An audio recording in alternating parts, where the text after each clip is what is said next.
ಪಕ್ಷದ ಕಾರ್ಯಕರ್ತರಿಗೆ ಗೌರವ ತಂದುಕೊಡ್ಬೇಕು. ನಮ್ಮ ನಾಯಕರಾದಂಥ ಕುಮಾರಣ್ಣ ಅವರು ದೇವೇಗೌಡ ಸಾಹೇಬರಿಗೆ ಇಲ್ಲಪ್ಪ ಮಾನವ ಕ್ಷೇತ್ರದಿಂದ ನಾವು ಸನ್ಮಾನ್ಯ ಕುಮಾರಣ್ಣ ಅವರಿಗೆ ನಮ್ಮ ಪಕ್ಷಕ್ಕೆ ಒಂದು ಶಕ್ತಿಯನ್ನು ತುಂಬಬೇಕು ಅಂತಕ್ಕಂಥ ನಿಟ್ಟಿನಲ್ಲಿ ನೀವು ಪ್ರಾಮಾಣಿಕವಾಗಿ ಸೇವೆಯನ್ನು ಸಲ್ಲಿಸ್ತಾ ಬರ್ತಾ ಇದ್ದೀರಿ. ಅದರಲ್ಲಿ ಬೇರೆ ಮಾತೇ ಇಲ್ಲ, ಯಾರು ಕೂಡ ಪ್ರಶ್ನೆ ಕೇಳ್ತಕ್ಕಂಥದ್ದೇ ಇದೆ. ಆದ್ರೆ ಒಂದು ಹೇಳ್ತಾರಲ್ಲ, ನಿಮ್ಮ ಮನಸ್ಸಲ್ಲಿ ಇತ್ತೀಚೆಗೆ ನಮ್ಗೆ ಯಾಕಪ್ಪ ಚುನಾವಣೆ ರಾಜಕಾರಣ ಅಂತಕ್ಕಂಥದ್ದು ಬಹಳ ಮನಸ್ಸಿನ ಮೇಲೆ ನಿಮ್ಗೊಂದು ರೀತಿ ಆಘಾತ ಆಗಿದೆ, ನೋವುಂಟಾಗಿದೆ. ನಾನು ಅರ್ಥ ಮಾಡ್ಕೊಳ್ತೇನೆ, ಚುನಾವಣೆ ಏಳುಬೀಳುಗಳು ಎಷ್ಟು ಮಟ್ಟಕ್ಕೆ ಅಭ್ಯರ್ಥಿಗಳ ಮನಸ್ಸಿನ ಮೇಲೆ ಪರಿಣಾಮ ಬೀರುತ್ತೆ ಅಂತ. ಆದ್ರೆ ನೋಡಿ, ಒಂದು ಮಾತನ್ನ ಹೇಳ್ತಾರೆ, ಇವತ್ತು ರಾಮೇಗೌಡರನ್ನ ನೀವು ನೋಡಿದ್ದೀರಿ, ನಾನು ನೋಡಿದ್ದೀನಿ, ನಮ್ಮ ಕಾರ್ಯಕರ್ತರು ನೋಡೋರೆ, ತಾಲೂಕಿನ ಜನತೆ ನೋಡಿದ್ದೀರಿ. ಅವರು ಮಾಡತಕ್ಕಂಥ ನಿಸ್ವಾರ್ಥ ಸೇವೆಗೆ ಇಲ್ಲಿವರೆಗೂ ಕೂಡ ಚುನಾವಣೆಗಳಲ್ಲಿ ಪಾಪ ಇಂಥ ವ್ಯಕ್ತಿಯನ್ನು ನೀವು ಆರಿಸಲಿಲ್ಲ. ಇವತ್ತು ಇಂಥ ವ್ಯಕ್ತಿಗಳು ಈ ಕ್ಷೇತ್ರದಲ್ಲಿ ಶಾಸಕರ ಕೆಲಸ ಮಾಡ್ತಾ ಇದ್ದಾರೆ. ಎಂಥ ವ್ಯಕ್ತಿಗಳು ಈ ಕ್ಷೇತ್ರದಲ್ಲಿ ಶಾಸಕರ ಕೆಲಸ ಮಾಡ್ತಾ ಇದ್ದಾರೆ. ಪಾಪ ಭ್ರಷ್ಟಾಚಾರಿ ಆತ ಹೇಳ್ತಾರಂತೆ, ನಮ್ಮ ಕಾರ್ಯಕರ್ತರು ಬಂದು ನನಗೆ ವೇದಿಕೆ ಮೇಲೆ ಹೇಳ್ತಾ ಇದ್ರು, ನೋಡೋಣ ಜನತಾದಳ ಪಕ್ಷದಿಂದ ಬೆಳೆದು ಅವ್ರ ಹೆಂಡತಿ ಇಲ್ಲೇ ಜಿಲ್ಲಾ ಪಂಚಾಯತಿಯ ಸದಸ್ಯರಾಗಿ ಆಯ್ಕೆಯಾಗಿರ್ತಕ್ಕಂಥವ್ರು, ಅಂತವರು ಅಧ್ಯಕ್ಷರು ಆಗಿದ್ದು ಎಲ್ಲ ಅಧಿಕಾರವನ್ನು ಅನುಭವಿಸಿ ಜನತಾದಳ ಪಕ್ಷವನ್ನು ಒಂದು ರಾಜಕೀಯ ವೇದಿಕೆಯಾಗಿ ಬಳಸ್ಕೊಂಡು ಇವತ್ತು ಜನತಾದಳ ಪಕ್ಷ ಎಲ್ಲಿದೆ ಅಂತ ಪ್ರಶ್ನೆ ಮಾಡ್ತಾರಂತೆ. ಪಾಪ ಇಲ್ಲಿರ್ತಕ್ಕಂಥ ಶಾಸಕರು ಅಂತಕ್ಕಂಥದ್ದು ನಮ್ಮ ಕಾರ್ಯಕರ್ತ ಮಿತ್ರರು ಬಂದು ವೇದಿಕೆಯಲ್ಲಿ ಹಂಚ್ಕೊಳ್ತಾ ಇದ್ದಾರೆ. ಇಲ್ಲಿರ್ತಕ್ಕಂಥ ಶಾಸಕರೇ ಏನ್ ಹೆಸರನ್ನ ತಗೊಂಡಿದ್ದೀರಿ ನೀವು? ಹೌದಪ್ಪ, ಡೈರಿ ಅಧ್ಯಕ್ಷರಾಗಿದ್ದೀರಲ್ವಾ, ಡೈರಿನಲ್ಲಿ ಪೋಸ್ಟಿಂಗ್ ಕೊಡೋದಕ್ಕೆ ಎಷ್ಟೆಷ್ಟು ಲಂಚ ತಗೊಂಡಿದ್ದೀರಿ, ಎಷ್ಟೆಷ್ಟು ಮಾರಾಟ ಮಾಡ್ಕೊಂಡಿದ್ದೀರಪ್ಪ?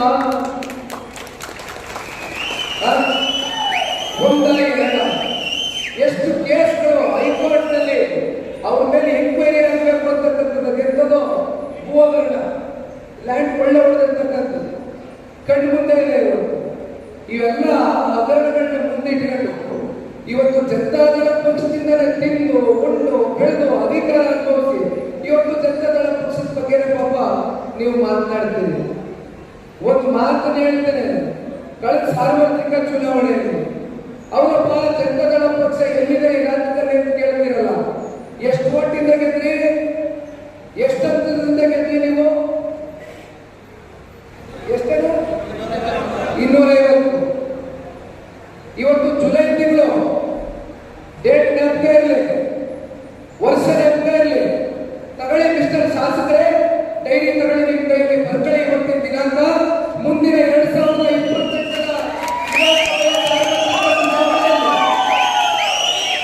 ಮತ್ತು ನೀವೇನಾದ್ರು ಕಾಂಗ್ರೆಸ್ನ ಶಾಸಕರ ಆಯ್ಕೆಯಾದರೆ ಮತ್ತೆ ಮಾರೂರು ತಾಲೂಕು ಕಡೆ ತಲೆನೇ ಹಾಕಲಾಗಿಲ್ಲ.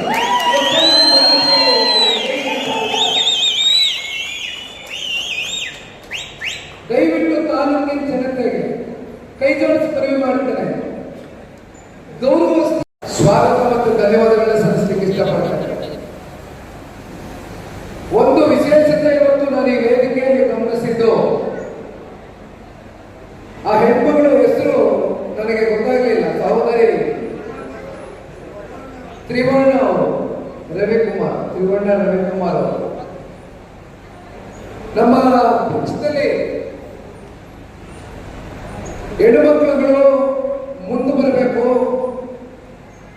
ಈ ರಾಜ್ಯದಲ್ಲಿ ಆಗ್ತಾ ಇರತಕ್ಕಂಥ ಹಲವಾರು ಬೆಳವಣಿಗೆಗಳು, ಘಟನೆಗಳ ಬಗ್ಗೆ ಅತ್ಯಂತ ವಿಸ್ತಾರವಾಗಿ ಎಲ್ಲವನ್ನ ಅರ್ಥೈಸಿಕೊಂಡು ಎಲ್ಲರಿಗೂ ಅರ್ಥ ಆಗ್ತಕ್ಕಂಥ ನಿಟ್ಟಿನಲ್ಲಿ ತ್ರಿವರ್ಣರವರು ಸಹೋದರಿ ಬಹಳ ಉತ್ತಮವಾಗಿ ಮಾತನಾಡಿದ್ದಾರೆ. ಅವರಿಗೆ ವೇದಿಕೆ ಮೇಲೆ ನಿಮ್ಮೆಲ್ಲರ ಪರವಾಗಿ ನಾನು ಈಗಾಗಲೇ ಅವರಿಗೆ ಕಿವಿಯಲ್ಲಿ ಮಾತನ್ನು ಹೇಳಿದ್ದೇನೆ.